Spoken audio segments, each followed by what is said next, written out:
तुर्बत के इलाके satellite town में दश्त के मारूफ शख्सियत और साबिक जिला चेयरमैन सगीर दरवेज बजिंजो की रिहाइशगाह पर एक अजीम शमूलियती प्रोग्राम मुनक्किद हुआ, जहां सगीर दरवेश बजिंजो ने सैकड़ों अजीज़ अकारिब और साथियों समेत नेशनल पार्टी से मुस्तफ़ा होकर पाकिस्तान पीपल्स पार्टी में शमूलियत का ऐलान कर दिया। प्रोग्राम में प्रेस कॉन्फ्रेंस से खिताब करते हुए मीर अब्दुल रऊफ रिंद का कहना था कि सेठ सगीर दरवेज बजिंजो ने और उनके हजारों साथियों की पार्टी में शमूलियत का दिल की गहराइयों से खैर मकदम करते हैं। आज के ग्रैंड शमूलियती प्रोग्राम से मुखालफिन की नींदें उड़ चुकी हैं। आज की शमूलियत 8 फरवरी के इलेक्शन के हवाले से एक रेफरेंडम है।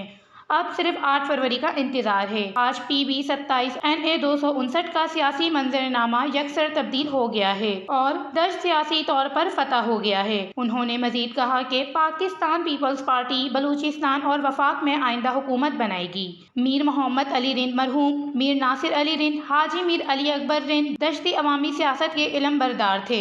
हम उन्हीं के फलसफे के पैरोकार हैं। हमारे खिलाफ बहुत सी साजिशें की गई, मगर अवाम की ताकत और अल्लाह ताला की मदद नुसरत से तमाम तर साजिशें नाकाम हो गईं। ये जलसा पीपल्स पार्टी के कौमी असम्बली 259 केच कमगवादर के उम्मीदवार हाजी मलिक शाह गोरगीज, सूबाई असम्बली PB 27 केच मंतनगोर के उम्मीदवार मीर अब्दुल रऊफ रिंद, पीपल्स पार्टी मकरान डिवीजन के सदर डॉक्टर बरकत बलोच और मीर हमल रिंद दश्ती समेत दीगर रहनुमाओं की मौजूदगी में किया गया। वश न्यूज़, तुर्बत, बलूचिस्तान।